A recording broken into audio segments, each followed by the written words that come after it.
In the tapestry of life, where every thread holds a story, America in Black and White emerges as a haven for the voices echoing through the heart of our communities. In this podcast, we wade through the rivers of our collective experiences, celebrating the vibrant hues of change brought forth by the whispers of hope and the roars of action.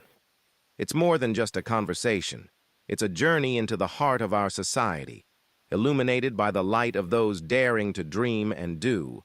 Join us, and let your voice be the melody that guides us toward a dawn where every color finds its place in the masterpiece of our shared destiny. Together, let's paint a future brimming with the positives that dwell in our minds and the actions that shape our world. Good evening, ladies and gentlemen, and welcome to another episode of America in Black and White, where we color conversations on the canvas of America. Tonight's show, we have a theme that we're calling Empowerment Through Adversity, the Marz Bishop Story. Our special guest, Mr. Marz Bishop, is a proud native of Long Island, New York, is a two-time author, resilience advocate, and dynamic speaker who transforms personal adversity into empowerment. Living with sickle cell anemia and having survived 2 strokes, Marz channels his lived experiences into powerful messages of perseverance, purpose, and possibility. Through his engaging workshops and thought-provoking keynotes, Marz inspires students, professionals, and community leaders to overcome obstacles, focus on solutions, and unlock their full potential. His work centers on cultivating a mindset rooted in excellence, growth, and self-awareness, empowering others to recognize their innate abilities and rise above limitations. Whether on stage, in print, or in conversation, Marz Bishop is a voice of strength, a vessel of truth, and a beacon of resilience. Ladies and gentlemen, I'd like to bring to the show Mr. Marz Bishop. Hello, sir. Good evening, Charles. Yo, I must say, I'm gonna have to take you with you. You got to come with me on my engagements, bro. Because the way that you the introduction, I mean, I need that type of energy. That's what's up. Well, hey, look, when you're doing those good things and you're doing what you do, hey, people need to know. And so I want to make sure that they not only get the Marz Bishop story, but you make sure that they understand all of these things that you're doing despite the adverse situations. That's what this show here is about tonight. Yes, sir. I definitely agree with you 100%. Yes, sir. So as we open and we think about, just in general how things have been, what are some opening reflections that you like to give to us as we start the show? Some opening reflections. Well, I will say this, that what you said in that bio, it's only a small fraction because God has yet to start my journey. Okay. Right? So what you have read there, that's just small. He said he will increase my territory, right? Yes. So I'm looking for the abundance that he promised. Right. So when you think about those things that you were talking about here in your bio, like the adversity and the things of that nature. So so as you think about life now from that point to now, how have you been able to use all of that energy that you have, all of that perseverance, resilience, and strength that you have? How are you able to muster that and move that forward and to become the young man that we see today here on the show? I wish I really had a profound answer to that. I think that basically it's my willingness not to give up, right? Mm-hmm. I've been living in adversity my entire life, right? And when I say that, it's not just about the sickle cell, right? Yes, sir. Okay. Sickle cell is a small fraction of my story, right? I grew up in a house of domestic violence. I watched my family be destroyed. I watched my mother get beat on. I've seen so many different things within my life that some people would have said, I'm not going any further, or they would have deterred the other way, which I did for a small fraction. You know, I did go down that path of trying to live that thug life. Okay. Charles, when I tell you, it ain't worth what it is. You know what I'm saying? Right. Like, you have a choice where you could be obedient or you can be disobedient and find out everything on the other side that's not for you. It'll make you double back and question your life real quick and say, this is where I'm supposed to be. Oh, so wow. it's not just the sickle cell. Sickle cell is a small fraction. Small fraction. So what does empowerment mean to you personally? Empowering to me personally means that I get the ability to touch people's spirits, right? That I get the opportunity to help you achieve something that you normally wouldn't see within inside yourself. So it's really for me to be able to see what's already inside you and make you believe that you have the ability to bring it out and manifest it. So it's really a way of like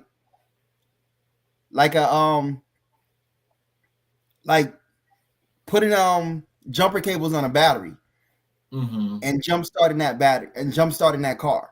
Okay. Right. But I get the opportunity to do it on a consistent basis. You know what I'm saying? So it's something that is like it's undescribable. It's undescribable. But I know that this is something that I was called to do. So tell us, like, you know, in knowing that you're out here touching lives and you're touching people, you know, with the work that you do. Tell me, how does that make you feel? What do you get from that? Again, it's indescribable. You know what I'm saying? I can tell you that it's a sense of joy. It's a sense of fulfillment, you know, because coming from the background that I come from, never for one, I didn't think that I'd be alive long enough to do this. Right?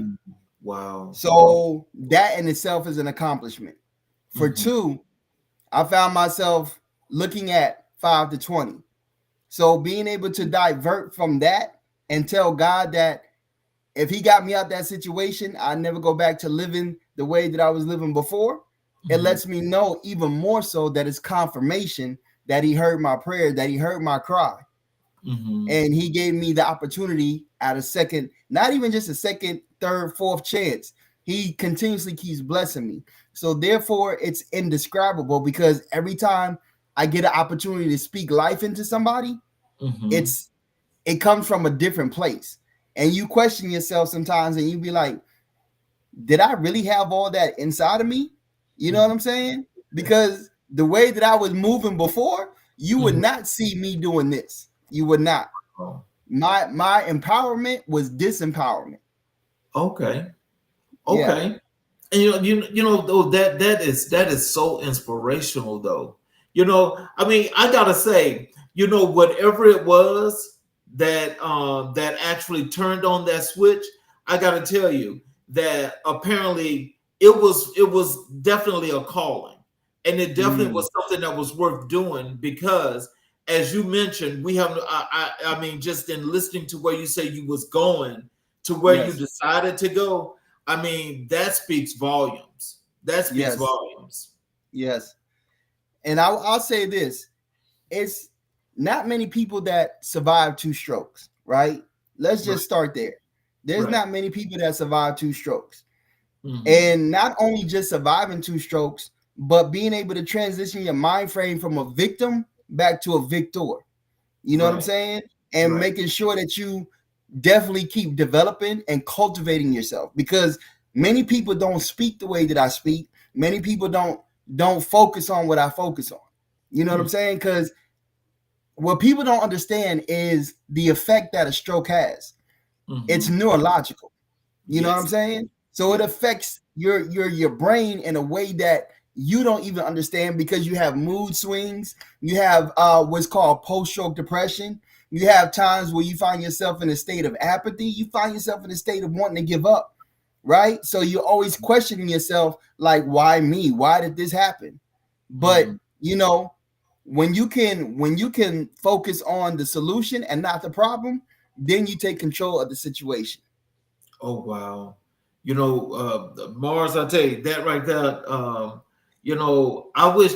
So, do you actually get the opportunity though to speak to folks that may have had some of those injuries that you're speaking of, or some things happening to them, like what happened to you? Do you get the opportunity to like speak before people like that a lot?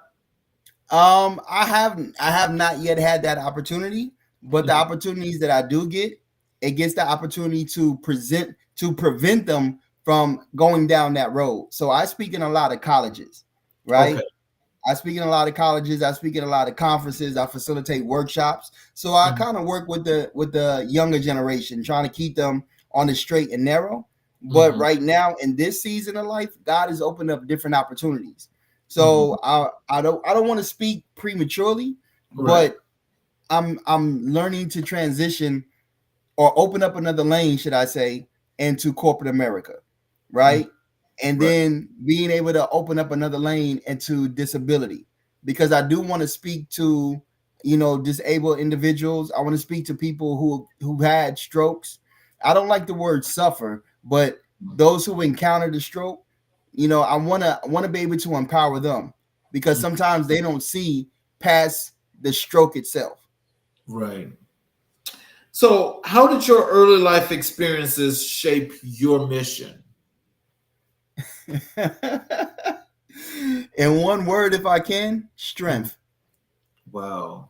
That's it. Wow. I don't have anything past that. Strength. And that's the strength of God, to be honest with you. What was the turning point that led you to become a speaker and advocate? You ever had your freedom stripped from you? No. You ever been put in a position where you lose everything and you're not even sure how you got in that position? No. When you find yourself in that position, it makes you look at yourself. See, a lot of things that go on in this life, Charles, it's about self-assessment, right? And we don't like to look at the person in the mirror, but we'll point the finger at everybody else. But we overlook the fact that the person that is doing the most damage is the person that we see each and every day. You know what I'm saying? So it starts with self-assessment. So surviving 2 strokes and losing mobility within my left arm, that right there make you be like, yo, what in the hell is going on? You feel me? Then when you're looking at 5 to 20 for first-degree robbery, conspiracy to commit robbery, and larceny, and you find yourself in a position that you never thought you'd be in, you in a jail, and your freedom is taken away from you, it makes you look at yourself, because only God can get you out that situation. But you got to ask yourself, how did I get here? You know what I'm saying? And a lot of people, what I'm finding out, Charles, is a lot of people don't like to look at themselves in the mirror. They don't like to face the individual that's doing the damage. But we'll say Peter, Paul, James, and John is doing all this other stuff, but we overlook the fact that Marz is the one that's in the cell. Everybody else is out there doing their thing. So how is it they fault when you the only one in here? So that'll make you assess yourself a whole lot. And if it don't, then God take care of fools and babies. So which one are you, the fool or the baby? Oh wow! Come on, man. So it sounds like what you're saying is that when people hear the truth hurts a lot, and so they don't want to hear that. So that's why they can't identify with that man in the mirror. Jack Nicholson said it best: "You can't handle the truth." You can't a lot, bro. And here's the thing, Charles. Everybody said, and this pisses me off because I hear it mostly like in the younger generation. I'm keeping it 100. I'm keeping the thou wow, right? But you ain't keeping it 100 with yourself. You be out there trying to be putting up a front, trying to do everything for everybody, but you ain't keeping it 100 with yourself. So who's really fronting? Who's being honest? Who's being truthful? And then right now, within the way that this society is going, it's so fickle. We have become so sensitive. Right now, I'm a 70s baby. So I done been through the 80s. I done been through the crack era. I done been through the 90s. I done been through the gang era. Come on, man. We desensitized.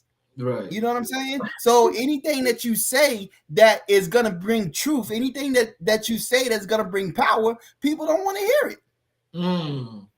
So I tell my daughter this: don't ever lie to me, because if you lie to me, I can't lie for you. Ooh, okay. That's another great nugget right there.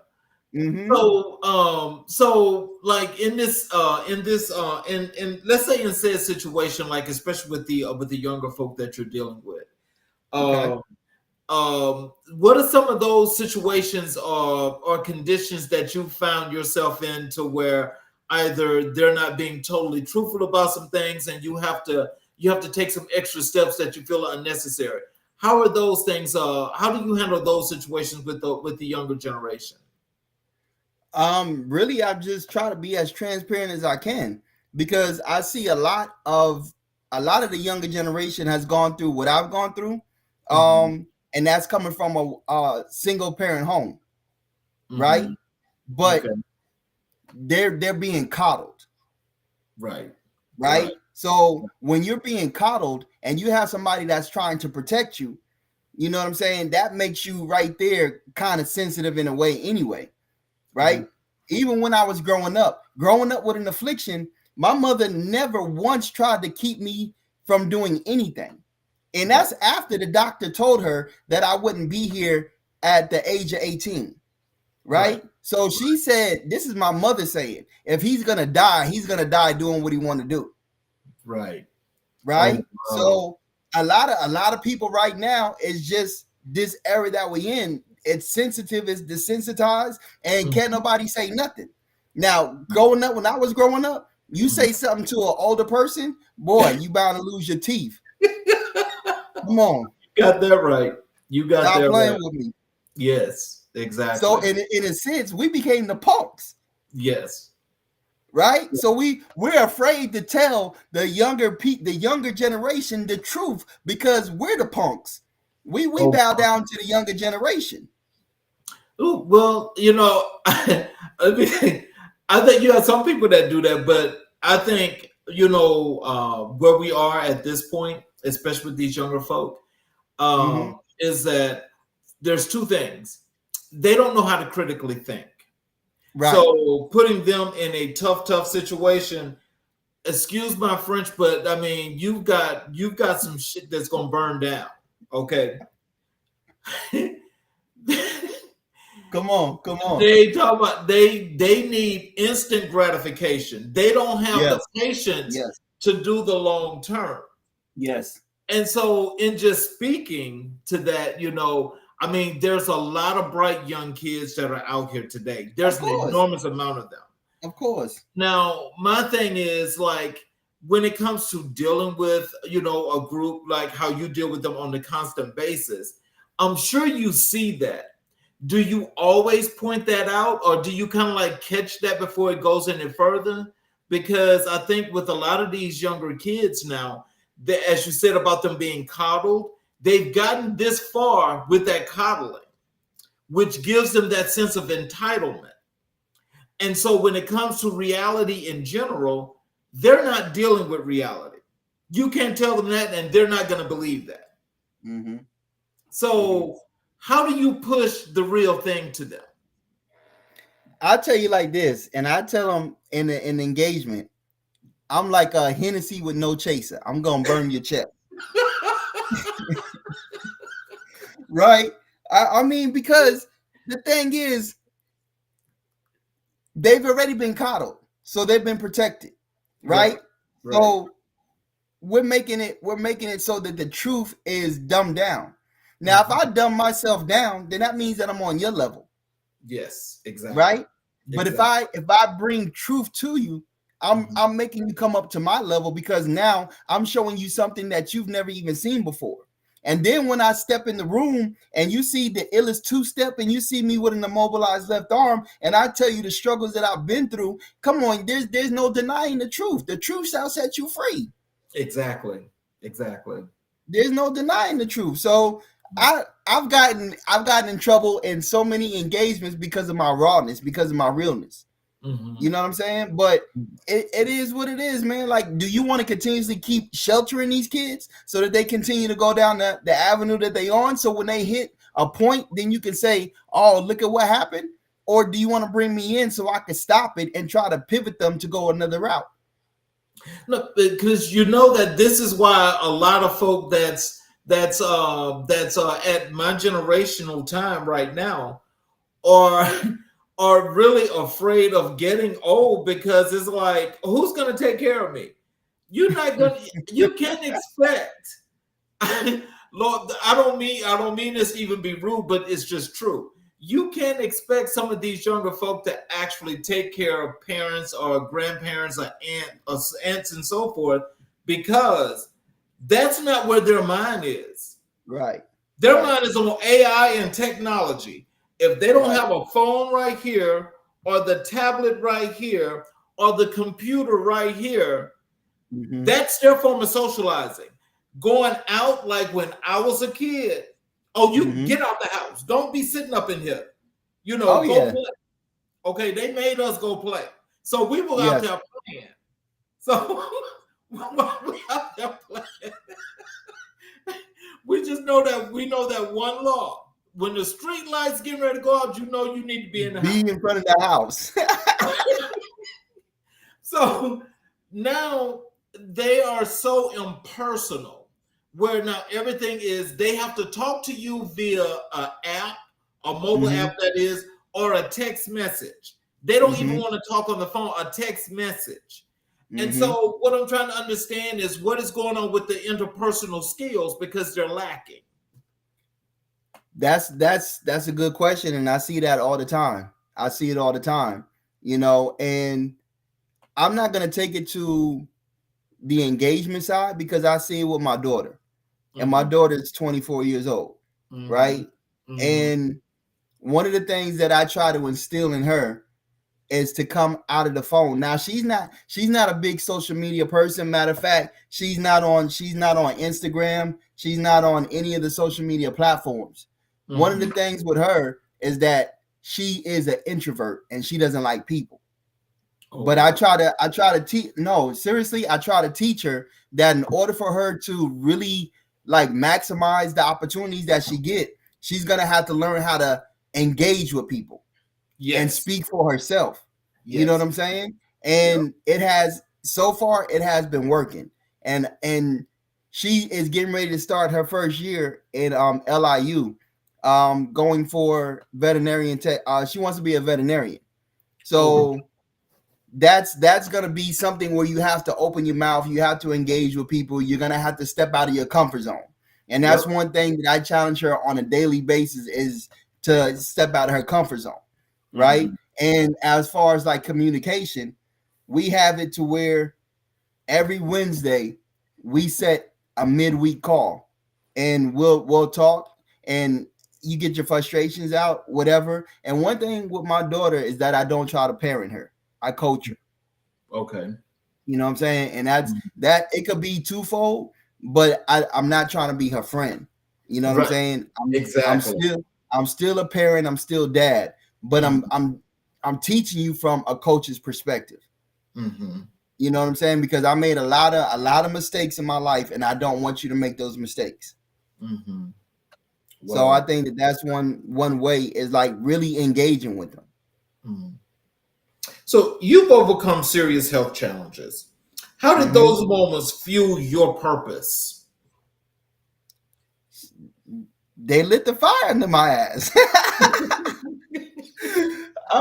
I mean, here's the thing, bro. What's it feel like to die? Can you tell me? No, I can't. Exactly.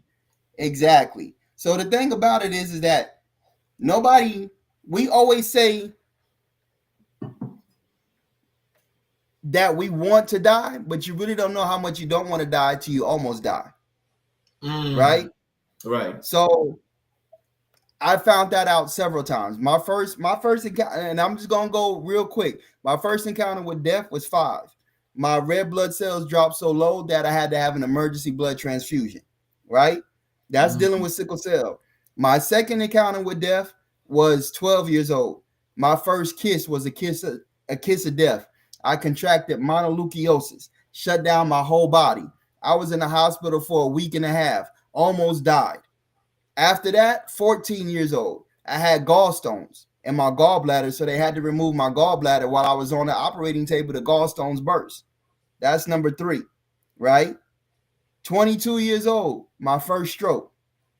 I was getting ready to die on the bus coming from Inglewood going back to LA. My fingers went numb, my lips started tingling, my eyes went blurry, right? My second stroke was 32 years old, 10 years after the first one. And I can't really get into the schematics of how the second one happened, but just that right there, that's enough for anybody. Yes, it is. You know, that's enough for anybody. So what would that do if you encountered all those situations? It's not gonna make you lay down and say, okay, you know, it's gonna put fire in you behind, because now I'm here for a reason. And see, the reason why I know that, Charles, is because the doctor from Botch, remember that TV show Botch? Yes. Okay, so he was at dinner with his wife, and he went through the same symptoms that I just described to you. She was able to recognize that he was having a stroke. He said that when he got to the ambulance came, and if they wouldn't have got there as quick as they got there, he would have ended up, you know, having severe damage from the stroke. I never went to the hospital not one time on the first stroke. I went back to the hood. I started smoking. I started drinking, because at that point in time, I was trying to kill myself because I got tired of living with sickle cell anemia. I got tired of going in and out of pain. That right there, that's enough to drive a person crazy. So when you ask what does it do to me, it gives me an intensity that most people don't understand. But it also put in my mind that I'm not afraid to die. You know what I mean? Yes, sir. Because it's the inevitable part of life. What part, you know, I said this one time in an engagement. The only way to escape this life is through death. So what are you fearing? Because at the end of the day, you got to check out of here somehow, some way. But you got to make sure that you leave everything here before you leave. You can't take it with you. That is true. That is true. So what does it mean to live triumphantly, as you often say? What's it mean to live triumphantly? It means to live to the best of your ability, that you can persevere, endure. And I hate the word overcome, because there is no serious business. There's no overcoming, right? Because if there was an overcoming, there'll be no 13-step rule for people that are alcoholics, right? They would not tell crackheads take it one day at a time, right? Because at any given moment, you could slip back and go back into an old mind frame. So what have you really overcome? You can endure and you can persevere any challenge that comes your way, but you never really overcome. But because if you slip one time, you slip backwards. I don't see too many people slip and fall forward. Come on, man. Like really stop playing with me. You know what I'm saying? Like, Charles, I play offense. I don't play defense. I play defense for too long. I play offense. So you scoring every time. You scoring.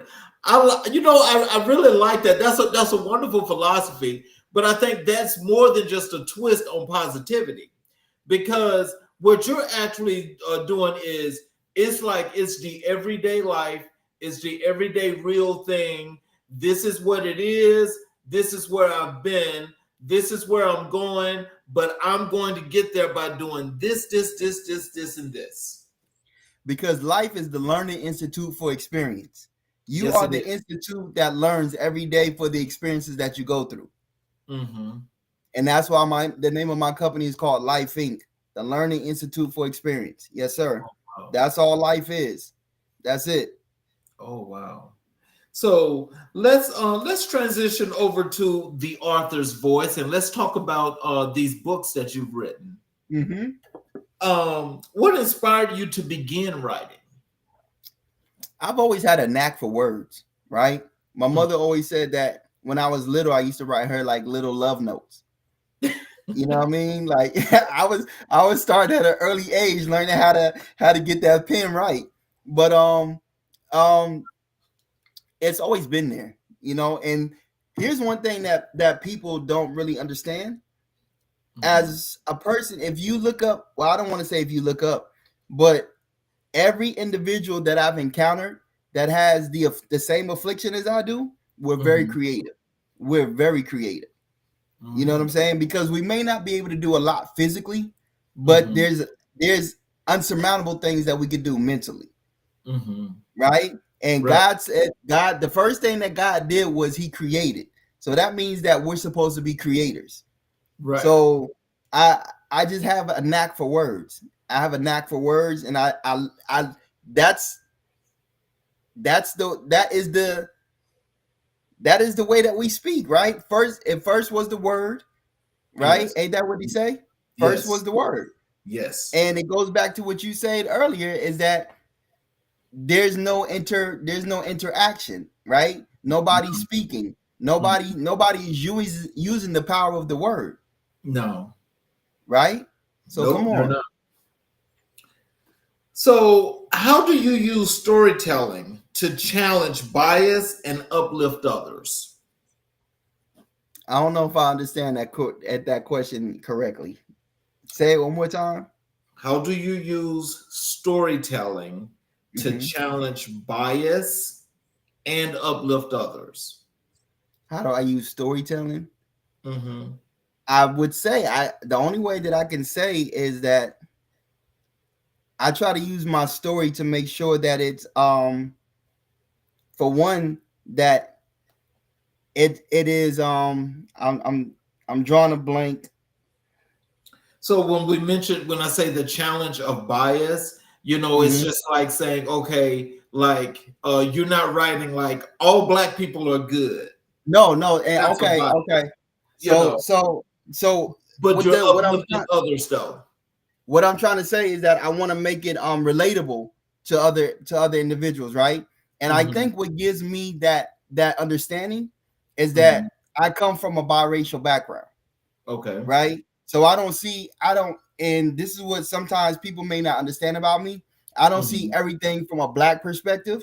You know what I'm saying? Because if I did that, I'd be negating the fact that my grandmother was German, the fact that her mother was from Austria, the fact that her mother was from Judea, right? So I'll be neglecting a whole side of me that can reach other individuals. So when I use storytelling, I have to use it from both perspectives because my grandfather was Jamaican. So therefore, that right there, that's a pot of gumbo, right? So I'm not doing nothing but going into the stock of me to get somebody a bowl. Okay.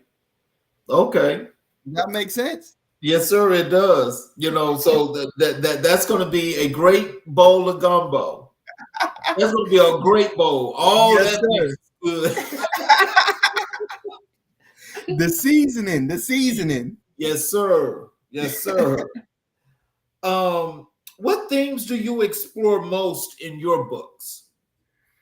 The themes that I explore most are basically just learning how to be resilient, learning how to embrace the misfortunes, learning how to embrace the adversities, because we strive so hard to run away from them, right? We strive so hard to put up this facade to make it seem like we're doing good, but when we get behind closed doors, it's like we're suffering. So we walk around with a mask.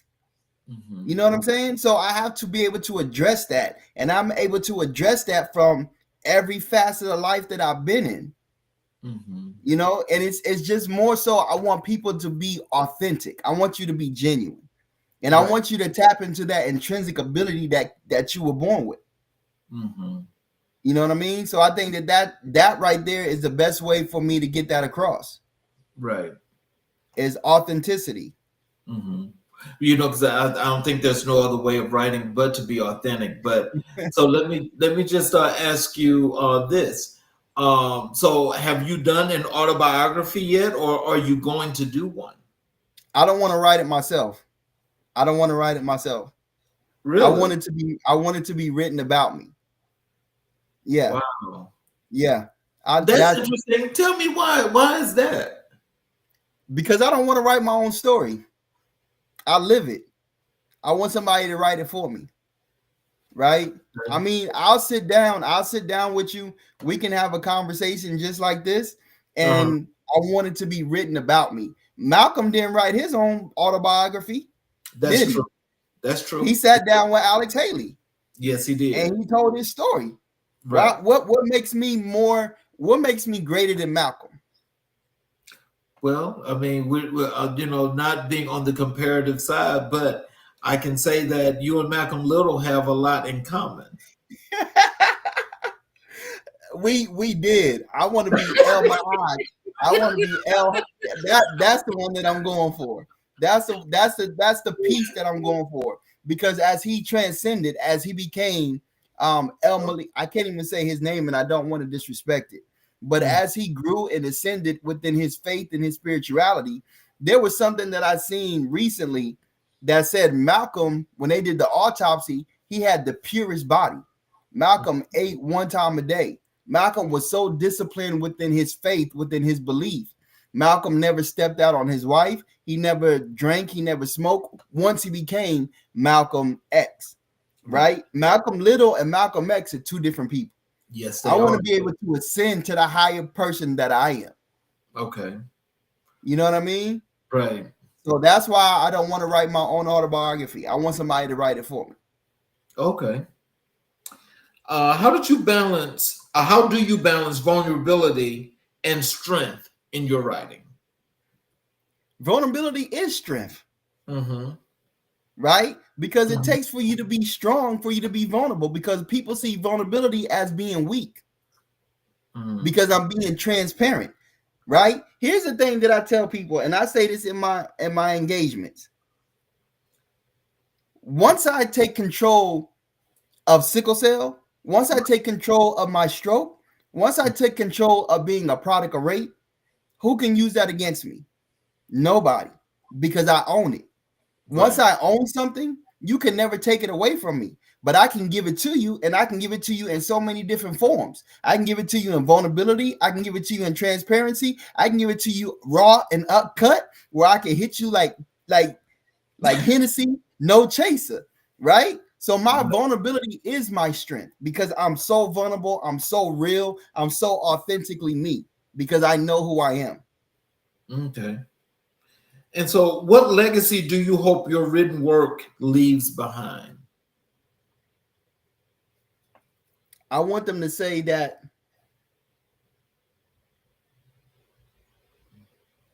he never allowed anything to hold him back or stop him. There was never any affliction that can hold him down, right? I want them to say that Marz was a real individual. I want my legacy to be my fingerprint left on this world. That I made the biggest impact that I could.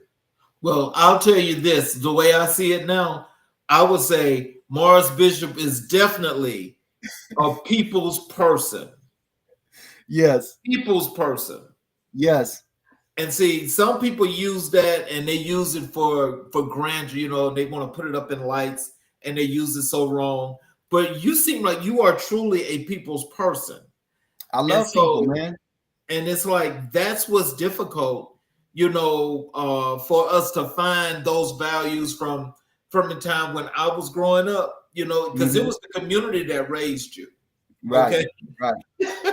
And so you better not let somebody down the street have to get you.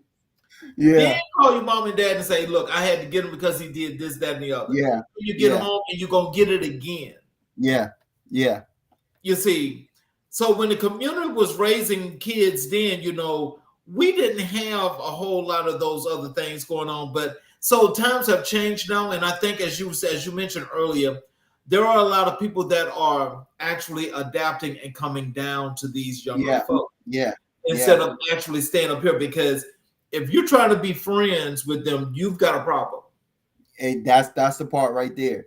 That's the part right there. And one thing along my journey that has really made me a people person, and people gonna probably look at this and be like, how? Being gang related. Right? Now, my homeboys, my OGs, they taught me everything that I needed to learn at the time that I learned it, when I was 21, 22 years old in the bottoms of Inglewood. Right? They taught me how to be pretty much a man. They taught me how to speak for myself. They taught me how to like be able to go into certain environments and, you know, like interact and not hold your head down. Right. You know what I'm saying? So I would have to say that that was a pivotal part of my growth and development at that stage in my life. But when I got down here to Georgia, I got around a group of men that taught me how to be a man. Right. So I'm around older gentlemen now that are entrepreneurs, that are husbands, that are, you know what I'm saying, like really just the example of what manhood looks like. Okay. So I think that helped me become the individual I am now. Wow. So can you share a passage or a quote from any of your work that means the most to you? A passage or a quote. The quote that I'm going to give you is not from my book, but this quote has hit me the hardest. And I think about it every time I say it. Circumstances don't make a man. They only reveal him to himself. Ooh, so whatever you've gone through, do you want me to give the author? Yeah, oh, please. The author is James Allen, As a Man Thinketh. Oh, wow. Circumstances don't make a man. They only reveal him to himself. Everything that you've gone through don't mean nothing. If you can't look at yourself in the mirror and say that I've come through that, that this is what helped groom me to make me the individual that I am. Like I told you earlier, if I can't look in the mirror and assess myself, then that circumstance has me beat. Right. Yeah. So it shows me how to play offense and not defense. So many times we play defense and not enough times do we play offense. Right. Well, you know something, I think that that speaks volumes to a lot of people too, because I think for folk, as you mentioned, that always like playing defense, if you're always on defense, that's a problem. Yeah. The reason why that's a problem is because, one, you ain't not one time attempted to score or to make that difference because you're so busy defending. So if you're defending, I mean, really, what is going on with you, Mr. Defender? So which makes it when you're on offense, like you say, you're always on offense. Look, I want to score at every point. Okay. Every time I want to score a touchdown. That's your whole goal. Yeah. So as long as you say you're going to score, and you're playing to win. Yes, sir. Yes, see, that's the difference. Because some people just play the game just to play. But a lot of people are playing to win. Yeah. Yeah. Because I have a newfound perspective of life. Because I told you, I already know what it is to almost die. You know what I'm saying? How many people can tell you they know what it is to live? You can't do both. That's an oxymoron. And like I tell my daughter, what's the end of the word oxymoron? All right, moron. And who's the moron? Right. So you can't do both. Right. So I have an experience that most people haven't had. I know what it is to die, but now I want to find out what it is to fully live. Right. You know what I mean? So how do you approach writing for youth versus adults? Actually, there's no difference, Charles. The only difference in being a youth and being an adult is just the age. That's it. That's it. And the reason why I say that is because, again, we're trying to restrict the youth from the truth. Right? Okay. But I believe that if you give them, and you got to give it to them, it's like the Bible says, you give them milk because they can't handle solid food. Right. Right? So you got to give it to them in increments. Yes, small increments. Right? Small increments. But there's no difference. So if I was to give you game right now as a youth, you'll be able to multiply that and transition it into your adulthood. If I knew how to listen. If you knew how to listen. But Frederick Douglass said it the best. What did Frederick Douglass say? It's easier to build young children than it is to repair broken men. Ooh. Come on, man. Okay. You know what? That's about as truthful. Come on. You want the truth, right? You want the truth? Let's be for real. How many broken men are there that's parading around and putting up a facade like they a full man? Let's be real. Let's be real. For real. For real. Ooh, boy. Again, you know what? Again, I'm not disagreeing with you not one bit because you're absolutely right.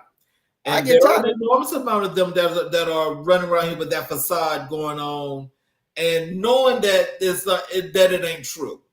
Exactly. You know? Exactly. But, you know, hey. And I get tired of seeing grown men trying to keep up with young boys instead of trying to raise young boys. You know what I'm saying? Somebody asked me the other day, they were like, that they were teaching the youth. I said, are they teaching the youth or are they trying to be a part of the youth?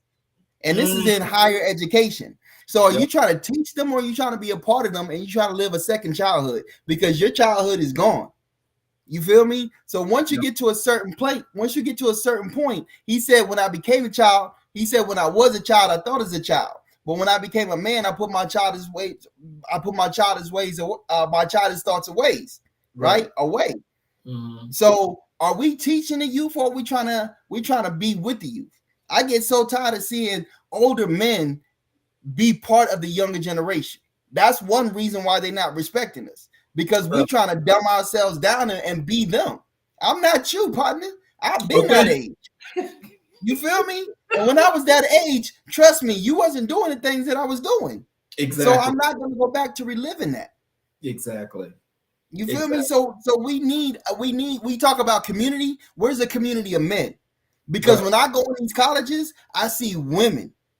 Right. When I go in these high schools, I see women. Mm-hmm. Where's the men? Where's the one that's supposed to be teaching? Where's the one that's supposed to be structuring and laying the foundation? Mm-hmm. And the thing is that it's been like that since they started snatching black men out the house in slavery, and we still ain't recouped from that. Oh boy, see, you know what, Marz, you hit on a whole new show because all of that is so true. All of that is way past true, but you know. It's just a shame that there's still a lot of us that still are trying to live that separatism. And so being that separatism, they won't realize that until it's too late. Because when we're talking about building a community, you know, see, those folk don't even come to mind because I know quite a few of those folk. Yeah, exactly. Because they're too comfortable. They're in the comfort zone. They're in that complacency.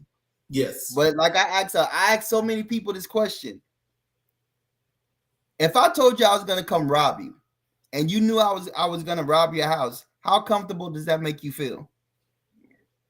See, well, you know what, see, I ain't going to say that on air, but you know, see, I'm going to tell you something about me because that's a good question that you ask. Mm-hmm. Is I'm always prepared for the unknown. Oh, are you really? Always prepared for the unknown because you never know when that one something, especially like that example you just mentioned, when that pops up. So when it pops up, there's no need to be alarmed. I'm already prepared. You just made the wrong mistake, sir or ma'am. Now, here's where I'm leading to, though. He said like he comes as a thief in the night. Yes. Right? So if he comes as a thief in the night, where's the comfort zone in this life? Where's the complacency in this life? And are you really ready for when he does come? Well, I'll tell you like this. Now, then, in situations like that, if you're talking about from the ultimate's perspective, then that's a whole different situation. Now, in that case, I mean, you can't be prepared for that. That's what I'm saying. The ultimate is always there because it's the inevitable. Right. You can't be prepared for that. There's nobody's ever prepared for anything, Charles. I understand that you say that you're always ready. True indeed. I get that. But nobody is really always ready for anything. We can say that we are, and we always talk about unprecedented. Every moment that we are breathing is unprecedented. Mm-hmm. Every moment that we're breathing, because every moment we're breathing, our breath could be snatched from us at any given moment. That is true. So how unprecedented is any part of this life? Mm-hmm. You feel me? And that's not to knock. It's not to knock preparation, because yes, preparation is a part of this life. But are we truly prepared? See, this is what I'm saying. I have a newfound perspective of life. I don't play defense. I play offense. Exactly. You feel me? I know what that part is. Until you lose a member of your body, until you actually see, and they always say, when you are close to death, you get flashbacks of your life. Until you look at your life in hindsight, you'll never know what it is to move forward. I've seen it too many times. Unless you laid in a hospital bed, unless you sat there and they told you that you wouldn't make it to a certain age, and every time they told you something, you persevered and you endured it, and now you came out on the other side. I've seen what it is. You feel me? So there's no need for me to keep playing defense. I already did that. But I'll tell you what, I'm playing offense all for the rest of the halftime that I'm here. I'm playing offense. Wow. What role does faith play in your creative process? Do we really got to talk about that? Do we really got to talk about that? Because it's everything to me. You know what I'm saying? It's everything. Because, and the reason why I say that is because growing up with an affliction like sickle cell anemia, right? And unless you, and see, I can't even really explain this because nobody's gonna really understand it, right? But when you grow up with an affliction and you see nothing but pain that you don't truly understand, and you're asking for some type of relief, right? Can you please help me? And then on top of that, you're wondering, why am I the only person on both sides of the family that has this affliction? So at that point in time, I didn't believe in God. Matter of fact, I hated God. I denounced him, right? That was one of the reasons why I was trying to kill myself. But once I really made that covenant, once I laid down my foolish pride, once I humbled myself, he exalted me. So my relationship with God is everything, man. It's everything. Am I perfect? No. Do I try to walk the right walk? Of course. But I'm only flesh and blood. You know what I'm saying? And at times, am I still disobedient? Yes. And as Paul said, I do the things that I don't want to do, right? I don't do it intentionally, but that's just part of my nature of who I am. We all want to change, but we always going to be the same. Wow.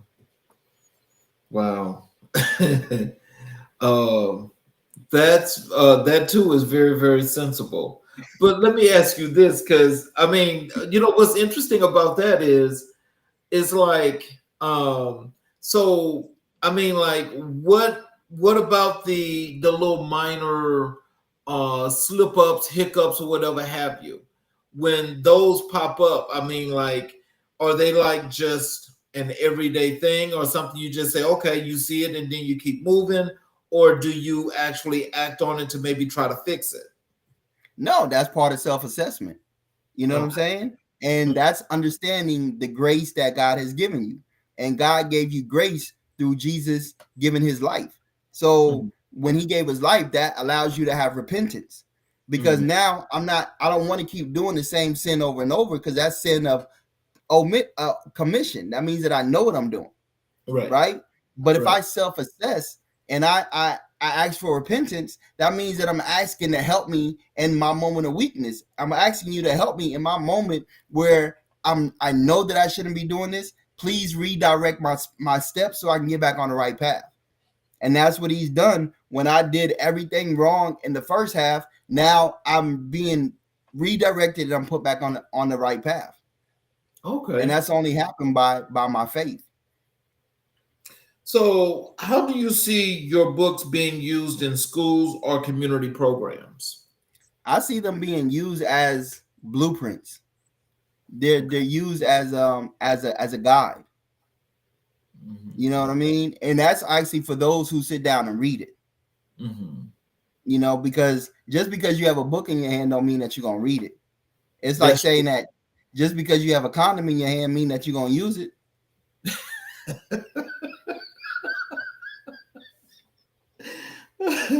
That's true too. What advice would you give to aspiring Black authors?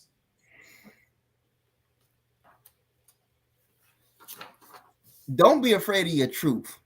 Don't be afraid to be authentic, and don't be afraid to be transparent, because that is truly where your strength lies. And like somebody told me, your truth is going to be able to unlock somebody else's. Yep. So let's move over to your advocacy in action. Okay. And tell us, what does being an advocate look like in your day-to-day life? It looks like me being an example of showing you that I'm not going to allow anything to stop me from doing what I do. See, advocacy is not about me having to go to an organization or go to people and give some type of presentation. Advocacy to me is me being an example. It's showing you that, hey, every day I get up, 2:00 in the morning, I'm in the gym by 3. I work out for 2 hours, right? Mm-hmm. And that's with an immobilized left arm. Advocacy to me is showing you that there's no weapon formed against me that's going to prosper. There's nothing that's going to stop me but my mentality, right? I don't even consider that I have a disability, because as long as my mind is fully capable, where am I disabled at? I may have a limitation of what I can do, but I'm working on developing and strengthening that part of me. So advocacy to me is just making sure that I live out what I say that I do. Wow. I like that. I like that, Marz. I mean, I really do, because, just when you hear that positive message itself, I mean, like, I felt that. And I'm telling you why I felt that is because it's one of the things that I always try to make sure that I can deliver, those kind of things, because I really want people to get it and to understand. Mm-hmm. And so I'm just wondering, though, for you as an advocate, when you're actually putting all of this great nutrition out there, I mean, are you seeing the people sitting at the table eating this food that you're giving them, or how are they receiving it? It's not my job to make you eat. Mm-hmm. It's my job to cook up the soup and put it in the pot. Now, if you choose to want to eat from the pot, that's on you. You know what I mean? That means that I did my job. My job is to not make sure that you eat. My job is to make sure that I cook something for you and prepared it for you, that it's available. Right. Now, if you do take what I say and put it into implementation, then you know what I'm saying, you're gonna see the rewards of what it is that I'm telling you to do. But my job is not to force feed you. Mm-hmm. That's not my job. You know what I'm saying? That's like, even when I go into any engagement, I tell you, my job is not to motivate you. That's not my job. Mm-hmm. You know what I'm saying? I'm not a motivational speaker. I denounce the word speaker. I hate being considered as a speaker. I hate saying that I'm motivational. That I there's certain things about me, Charles, that I hate. You know what I'm saying? Like, even with the word advocacy, who's to say that I'm supposed to speak on behalf of sickle cell? Who's to say that I'm supposed to do all of that? Marz, I'm dead serious. I don't think it's like that, though. No, I'm just my mind. That when I tell you I play offense, I don't worry about certain things. I don't. I don't focus on it. Right? Right. Do me this favor. Spell sickle. Spell the word sickle. SICKLE. Stop. SICK. Do I look sick? No. So why would I speak about something that I'm not sick? Well, I mean, I understand that. I understand that, but I think that I don't know. I mean, the point that you're making, I understand that point where you're going with that. I definitely understand that, because what you're saying is you're not putting that out in the atmosphere that you're sick at all. Because for you, it's just all about you living your life and you're happy.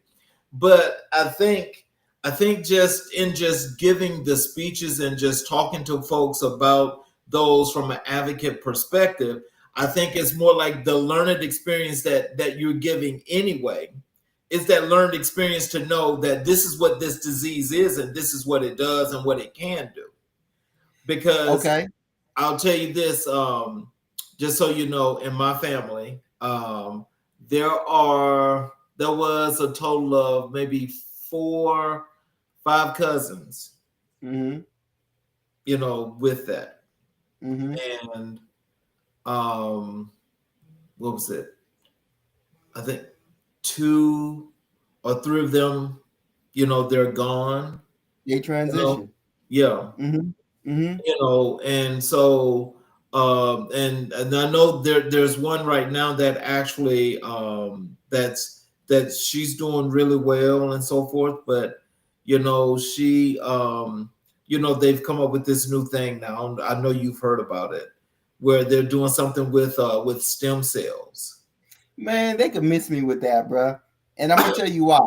And I mean, no, I'm gonna be so honest with you. God gave me a specific strength. He stitched something in my lining, in my DNA, and said, I'm gonna give this to you specifically. Right. There's nobody, like I said, nobody on either side of my family has what I have. I was the chosen one. I was the chosen one to carry this. Like Paul said, he had an immovable thorn. This is my immovable thorn. You can't take this from me, and I won't allow you to. I won't allow you to use me as a test dummy. You feel me? So I was born with it. I'm gonna die with it. This is my strength. That's why I don't call it sickle cell, because I'm super. So I call it super cell. So I have removed the word sick and I have replaced it with the word super, because this is what God gave me. Wow. You know something? I gotta say, whatever you're doing, keep doing it. Hey, God is what I'm doing. God is what I'm doing, my brother. I'll be honest with you. God is what I'm doing. He is my healer. How do you connect with youth who feel unseen or unheard? I talk to them, bro. I talk to them. You know what I'm saying? I keep it real with them. It's just like, okay, I'm gonna give you a quick story. So I was going to Dollar General the other day, right? And there's some young boys out there. They was about maybe anywhere between maybe 15, 16, right? And they were panhandling for like their school and stuff like that. So this is the second time I've seen them. So instead of me trying to dodge them, you know what I'm saying, I'll be like, "What's up, little homie? How you doing?" You know what I mean? And I'll talk to them. And you know what I'm saying? I'll try to give them what I can give them. And there was a lady who they tried to be like, excuse me, ma'am. And she just barked at him like, "Can't you see I'm on the phone? Damn." I'm like, wow, that was mad rude. But you know what I'm saying? If they was to do something negative, if they to do something that was violent, then you know what I'm saying? It's why do we perpetuate the bad and not the good? That's a great question. That is a great question. I'm trying to be the one that politics with you, because like I told you, I had little homies. When I was in that negative part of my life, I had little homies 14, 15. I had a 15-year-old homie get shot and killed with a 12 gauge to the head. And that was on the block. Oh, so I've seen it. I've seen it, Charles. When I tell you, I've lived a life that people have not lived. Oh, that's a bit much. That's a bit much. Yes. And And that's just being able, like I told you, remember when I said the environment taught me how to interact? It taught me how to like mingle with the people. Yes. Because you're always mingling with the little homies. You always, you know what I'm saying? Like at that point in time, that's when I was doing the disempowerment. But now I'm doing the empowerment. So now I'm speaking to you in a whole different way. But I never lose the fact of keeping it real and keeping it raw with you. Mm-hmm. Because you're going to respect that. Yes. Yes. What's one story of transformation that stays with you? One story of transformation that stays with me. How would I answer that? One story of transformation that stays with me. I guess that would be the way that I look at women. No. I don't mean that disrespectfully. Because it's taught me not to look in a lustful way. It's taught me not to covet, right? Like it's taught me to appreciate them, but not be a wolf in sheep's clothing. Right? Okay. So it's I've gone from being a promiscuous person to being a respectful person. Mm-hmm. Right? So it's taught me how to kind of cover my mouth. Marz, I don't know. I think that's kind of hard for you to keep coming out.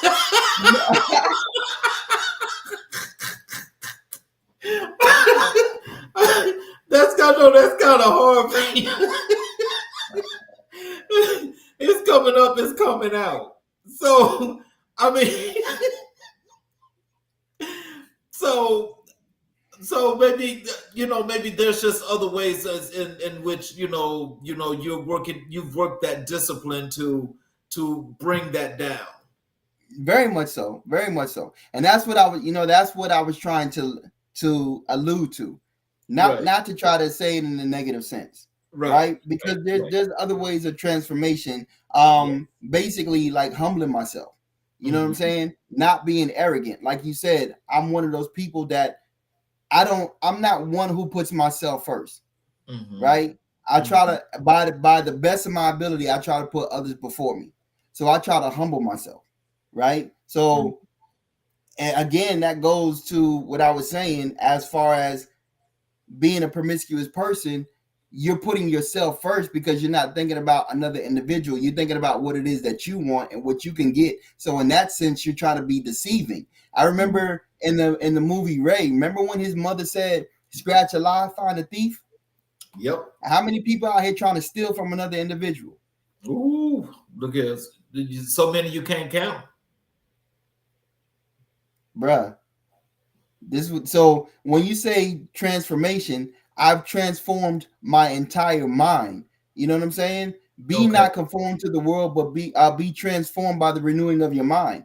When you renew this right here, this is the most powerful muscle that you have, but it's the most underused.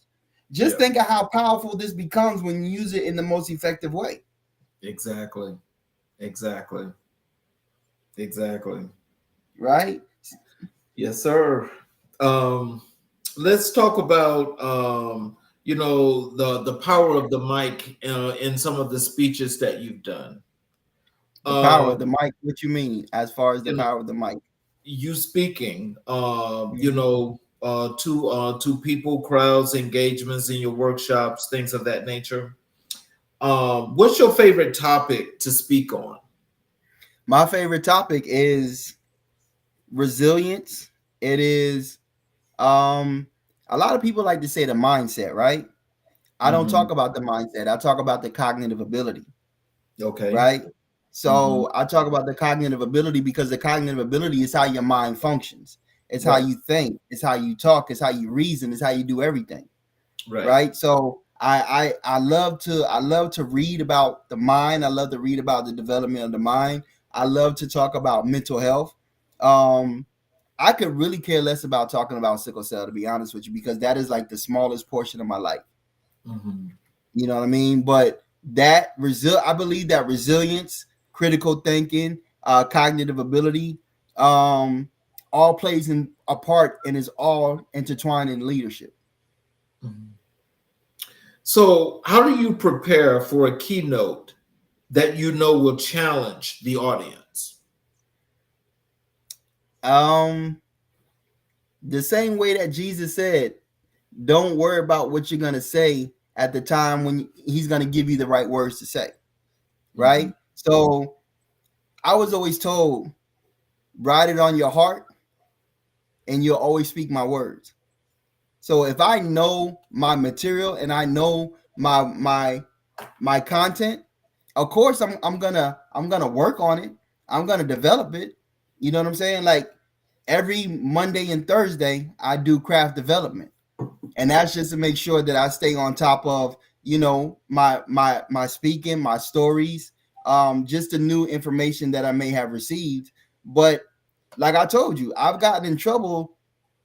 I don't want to say trouble, but as you see, my words can come out, right? I've had people with master's degrees. I have people with PhDs get offended by my words. You know what I mean? Yes. And I don't do it intentionally. I don't do it intentionally. I think the part about me, Charles, the rawest part about me is that I speak from my heart. Right. You know what I mean? Mm-hmm. And the heart is the part that is the truth, and that's the part that's going to offend a lot of people. Mm-hmm. Well, you know something? I hope that you continue that, because I think that, you know, by speaking up and out, I got to say, you know, you set a precedence that I can honestly say that most men that look like you and I, for some strange reason, will not do that. Yeah. Yeah. Yeah. I don't know why. I don't know what's going on with that. I mean, you know, off this screen here, I have choice words about that, because it doesn't make sense to me. Okay. And so when I say it doesn't make sense to me, I'm trying to understand, in this case now we're going to talk about defend. How do you defend those that look up to you when you're cowering down when you should be standing up? I look at it like this. I look at it like this. Anything that I love, anything that I take responsibility for, I'm going to stand up for. Right? And I don't believe that there's anything that's going to make me cower. I don't believe that there's anything that's going to make me kneel down, because I like I told you, I have a strength. Yes. Right? And my strength is my vulnerability. My strength is also within me doing self-assessment and looking in the mirror and knowing who I am. Yes. So I'm not going to cower to many people. Matter of fact, I'm not going to cower to nobody, because it's written, do not fear man. Right. Exactly. You feel me? You bleed like I bleed. You breathe this air like I breathe this air. So why am I going to cower? I tell people this: if you can stop, jump, levitate in the air and stay there, then you got me. Ooh. Until that happens, you can't do nothing to me. Right. So, you know what I'm saying? There's no need to cower. When you know who you are, you walking in your truth. Yes. What's the most powerful reaction you've received after a speech? The most powerful one that I received, I remember I spoke at a high school when I first started, and it was a 13-year-old girl, and she came to me and she said, you just don't know how much you saved me, because I wanted to commit suicide. Ooh. When somebody tells you that at that age, right? Like I said, man, you know what I'm saying? Like, it's a fulfillment that comes from being able to empower and touch the spirit of an individual. You know what I'm saying? And that made me feel good, because I don't know what she was going through, but she told me she wanted to commit suicide. And she said that what I said, and I don't remember what I said, but she said, you actually made me not want to commit suicide. And I think that came from, remember how I told you when you asked, how do I write for youth and adults? Yes. I think that's the vulnerability. I think that's the transparency, because she caught something that most adults won't catch. Right. Oh, wow. So I know when I reached out to you and I told you that we do Black History 365, and I asked you who was the most influential person in Black history when it comes to your life and your career. You told me it was Malcolm X. Yes, sir. And can you tell us why is Malcolm X the most influential figure in your life and career? I think I said a little bit of it, because Malcolm was, when Malcolm transitioned into his faith, he never wavered from it. Right? And when I read the autobiography of Malcolm X, Malcolm was a man's man. You know what I mean? And I say this, and I don't mean any disrespect. Malcolm never cheated on his wife. He never stepped out on his wife. But we know other leaders that have stepped out on their wife. And no, I'm just saying. What makes Malcolm less than Martin? What makes Malcolm less than oh man, give me any other black leader? What makes, the only reason why they don't focus on Malcolm is because Malcolm spoke up. Malcolm was verbal. Malcolm attacked you with his words. That's what it was. He was a threat. That's why he means so much to me, because he's giving me that same vigorness. Because when I go out there and I open my mouth, you're afraid of what I'm going to say. I'm going to be a threat. You feel me? And I'm going to stand 10 toes down on the principles that I have. I'm not going to waver. I'm not going to cower. I'm not going to shy away from it. And that's what he was. He was a representative of that. Right. That he was. Yeah. And I'll tell you, I've got 2 different books with his speeches. Okay. And can you tell me those so I can go ahead and write those down and study them myself? Actually, what I'll do is I'll take a picture of both of the books. Okay. And I'll get those over to you. Because and also the one text that most people talk about when they talk about his biography was the one that was written by Alex Haley. Now I got to tell you, when I first read that book, that book, it was more than just eye-opening. It was more than just enlightening, but it injected power and energy from, I don't know where it came from. Yeah.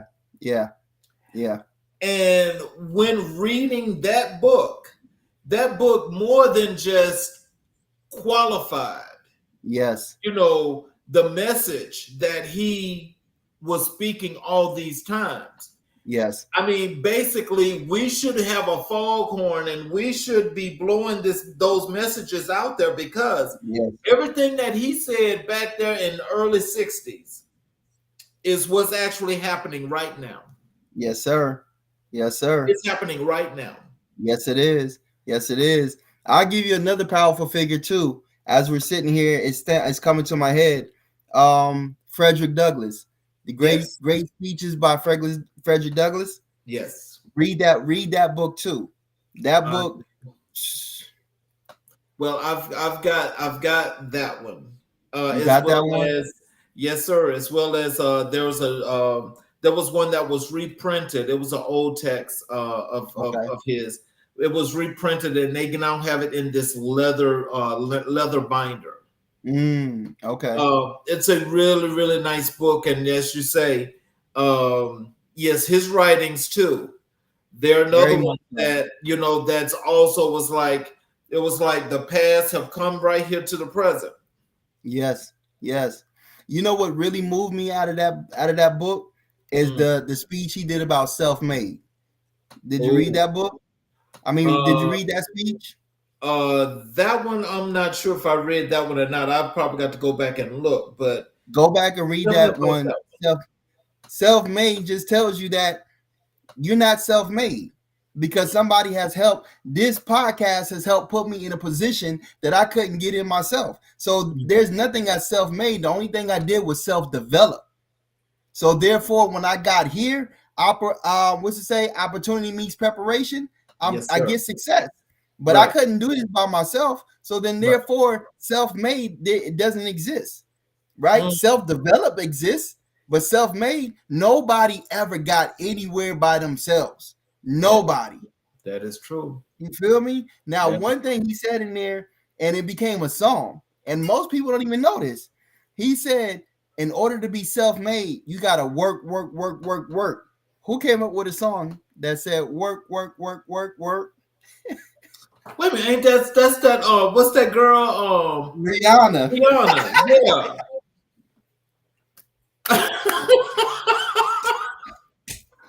Come on, bro. I do this. I study, bro. I have to read because of the fact of the neurological disorder. And they told me that I have residue on the right side of my brain. So that means that I have dead brain cells on the right side of my brain. So I don't even get 100% oxygen. When I go to my doctor's visit, my oxygen is about maybe 80%. So I always have to keep reading. I always have to keep studying. I always have to keep developing, right? Because my speech, I don't want to slur. Right. You feel me? So I'm always reading. I'm always studying. I'm always, like I told you, I'm always developing this right here. Right.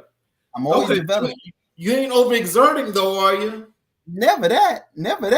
It takes 30 minutes to do anything. Pizza Hut told you they make a whole pizza and deliver it to you in 30 minutes. Everything is practical, Charles. Everything is practical. I hear you. So what part of Malcolm's philosophy resonates most with your mission? Malcolm said that one year he was and this is when he was in junior high school, and he had a white homeboy, and he went rabbit hunting with his homeboy and his grandfather. And he said that he saw that they kept doing the same thing over and over again, right? So that put them in a position of not being able to capture as many rabbits as they wanted to. So Malcolm said that he went one time and he went on a different way that they went, and he caught twice the amount of rabbits that they caught. So he said, when you see somebody operating in the same field as you and they're doing better than you, then you need to talk to them because they're doing something that you're not doing. So he taught me how to be practical and look for, again, to play offense and look for the critical thinking, because somebody's doing something that you're not doing. Yes. You know what I mean? Yes. So, I mean, it don't get more powerful than that. You can read as much as Malcolm's speeches, but it only takes one thing to just stick in your mind. And that one has stuck in my mind because I'm always looking at what am I not doing that this individual is doing. And if I don't know what they're doing, then I need to speak to that individual so I can find out how to do what they're doing. So how do you incorporate Malcolm X's teachings into your work with youth? My brother, I think if I was to do that, I think I wouldn't even be teaching nothing. Really? No, seriously. I just really try to empower the youth just to be their authentic self. You know what I'm saying? There was a book by Stephen Covey. I think I said his name right. Covey. He wrote dang. I can't even think of the book right now. But he talked about your intrinsic ability, right? And understanding that your intrinsic ability has intrinsic merit. Yep. You know what I'm saying? So I try to really show them what they already possess. And I try to teach them how to be thinkers. And that's one thing, again, taking it back to Malcolm. Malcolm was a thinker. Malcolm was a reader, right? I remember Malcolm said that there was a reporter that asked him, what college did he go to? Malcolm said, my college was a college of books. Because when Malcolm was, no, seriously, when he was in jail, all Malcolm did was read. That's why he ended up wearing glasses. He said he had 20/20 vision when he went to prison, but when he came out, because he would read by the light of the prison light, that he lost his vision, went blurry. But that just goes to show how much he was reading, how much he was really comprehending, how much he was ingesting on a daily basis. Yeah, you know what I'm saying? So I try to convey that to them, that the most powerful weapon that they can do is learn. You know what I'm saying? Because education is perpetual. Yes. And one thing that got me in trouble, I don't want to say trouble, but one thing that people don't like to hear is that I don't got no degree. You feel me? I'm a person from a background that comes from, like I said, all the challenges of adversity, misfortune. I'm a person that came from gangbanging. I'm a person that came from hustling. I'm a person that came from all these negative things, but yet I'm sitting here speaking in front of people with master's degrees, people with PhDs. You know what I'm saying? So education doesn't stop in the classroom. Education is perpetual. And that's one thing that Malcolm showed us, is that education is perpetual. So as long as I continue to develop me, bro, who could take it from me? You know what? I mean, shit, you can't. I'm sorry, you can't say that no better. You can't say that no better. And I'm just telling you, you know, that point is taken. Yes, that sir. point is taken. But the thing is, how do we get them to the ones that are so lazy? How do we get them to pull up? Come on, get up and go do your thing. Because you got some that just ain't listening. There's gonna be some type of event that comes in their life that's gonna alter them. So it's not for you. It's not for you. Okay, when you plant a seed to get a crop, are you sitting there constantly watching that seed, or are you just sitting there? Do you cultivate and plant the seed and do what you got to do and keep going down the road? Keep going. Okay, because that seed ultimately, if it's planted deep enough and it gets to the roots start to sprout, then at that point in time, it has no other choice but to sprout up, right? When you look at a bamboo tree, it takes 5 years for it to come out of the ground, but you got to water it every day, right? And on that 5th year, boom, it sprouts up. So when I say, I don't say this condescendingly, it's not my job. I've done when you book Marz Bishop and you bring me in, my job is to deliver a message. Right. That's my job. Right. My job is to plant a seed. You feel me? Now, if the seed lands on good soil, then it's gonna get tenfold. If it lands on a rock, it may stay for a minute, but it may wither away. It may land on hard ground and the birds come and eat it and take it away. But I've done my job. That's why I say I'm not a speaker, I'm a messenger, because I come to deliver something. Okay. You feel me? Yes, sir. That's why. That's where I'm coming from. I'm coming from the place of being able to plant a seed. I'm not coming from a place of wanting to motivate you. Motivation is like a battery jump. It only lasts as long as the car's on. When you turn it off, when do you got to jump it again? You feel me? I'm not going to come here every day to make sure that you motivated. It's not my job. You're right. You feel me? And I don't say that negatively, but I say that heartfelt, because there's so many people, again, that want to be spoon-fed. It's not my job to spoon-feed you. It's my job to give you in increments which you can handle. Right. I already told you, I'm Hennessy, uncut, no chaser. So what do you think Malcolm X would say about today's movements for justice?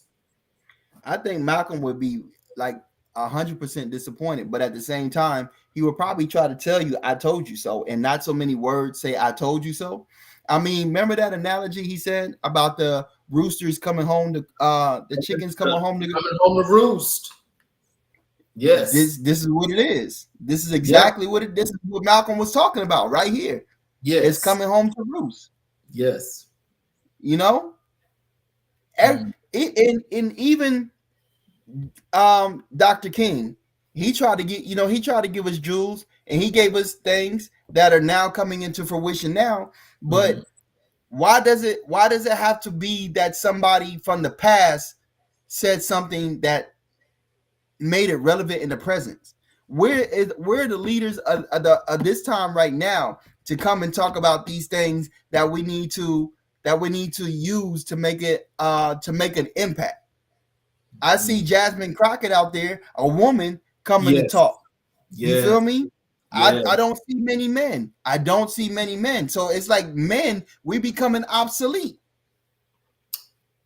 We have to talk about that off the air, because those guys, I'm telling you, what they're all about. This is a whole another show, but they're all about getting paid. As long as they're paid, they're okay. They can sell everybody else down the river. They don't care. They just want to get paid. Yeah. No, you're right. You're 100% right. And that's the part. That is the part that sucks. Is that everything is about $1. You know what I'm saying? Where's the integrity?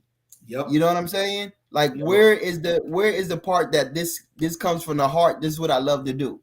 Right. You know what I'm saying? Like, that's one thing that being in this industry taught me in the beginning.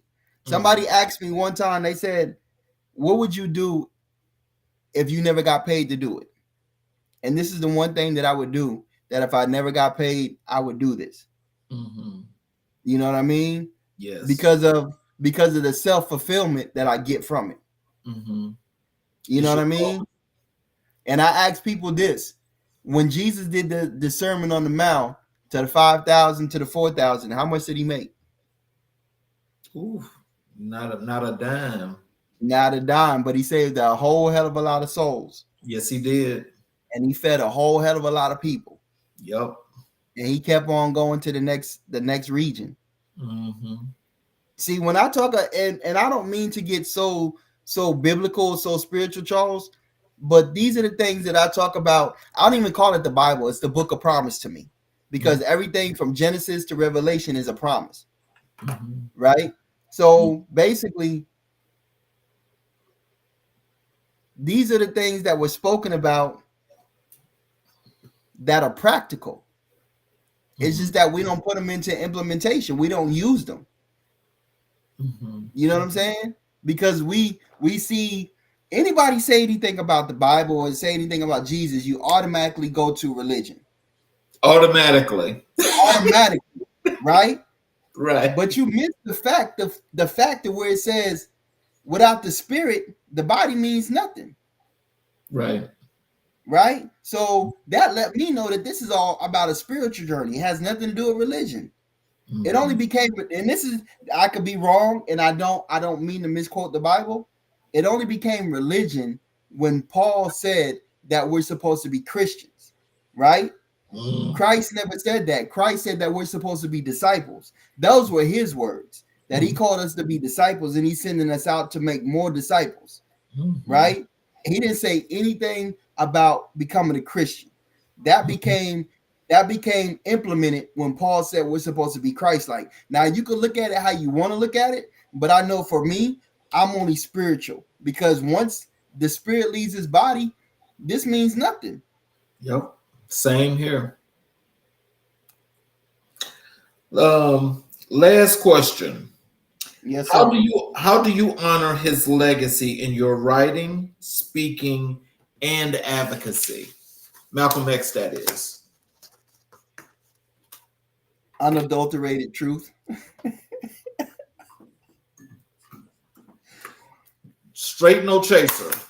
Straight no chaser. You're gonna get burnt somehow, some way. You know what I mean? So, in closing, what are some words of wisdom, encouragement that you want to leave with the audience? Tell them how they can connect with you on social media, your website, all of those good things that you'd like for them to know. Let me see. My last words is, I want to give you a quote, but I want to make sure that I quote it the right way.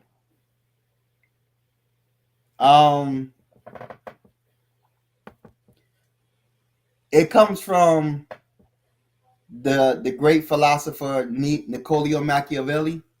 Okay. He said a prince is not supposed to allow circumstance to dictate his destiny. Right? You're supposed to be able to take that into your own hands. So you never allow chance or circumstance to dictate what it is that you have the ability to do. If you're capable of doing, if you're full body capable, just like it says, whatever you find with your hands to do it with all your might. Right? And that's why I say everything in this book is a promise, and it's all practical, because when you put forth your effort, what do you get? You get the harvest. But the thing is that people don't want to go out there, and they don't want to be, you don't want to put forth the work. Right? It says the harvest is plenty, but the labor is a few. You don't want to go labor. Like you said earlier, we in a time when it's self entitlement, right? Everybody wants everything to come to you. I can order food and have it Ubered and DoorDash to me. You know what I'm saying? But can you have your blessings of what God has for you ordered and DoorDash to you? No. There's things that you have to put forth effort, dedication, and commitment to go get. And whatever it is that you want is a thing that you're going to have to put forth 100% of you to get up off your ass and go get it. Right? Now, if you want to find me, you can find me on all social media. That's a hell of a segue, isn't it?